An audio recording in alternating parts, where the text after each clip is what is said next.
I was halfway through a bottle of whiskey, watching the rain slide down my window, when my phone buzzed. The screen flashed, Eli calling.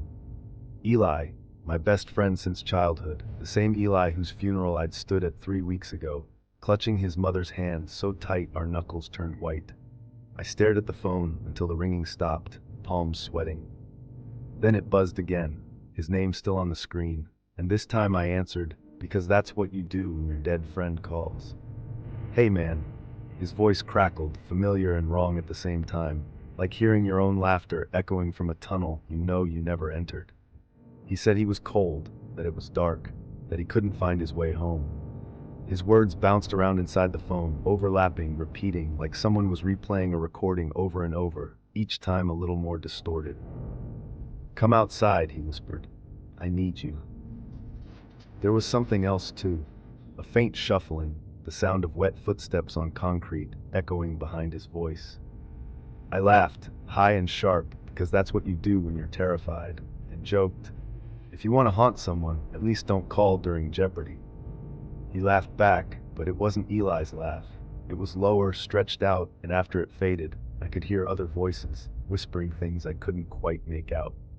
My reflection flickered in the blackness of the TV screen, and I swear for a second, there was a shadow behind me, grinning. I told myself it was the whiskey, but I still found myself drawn outside, phone clutched to my chest. The street was empty, except for puddles shining like broken mirrors, reflecting the yellow glow of the streetlights. The air was thick with fog, and with every step, the voices from my phone grew louder, tumbling into words I knew but couldn't remember learning. I walked, barefoot and shivering, down the middle of the road, following the sound of Eli's voice as it echoed from every shadow, every gutter, every dark window. "Almost there," he breathed, and suddenly the world tilted, the asphalt beneath my feet turning soft and cold like brave dirt. I spun around, desperate for home, but every house was dark, every window filled with shifting faces. My phone vibrated again, and I looked down to see my own name flashing on the screen.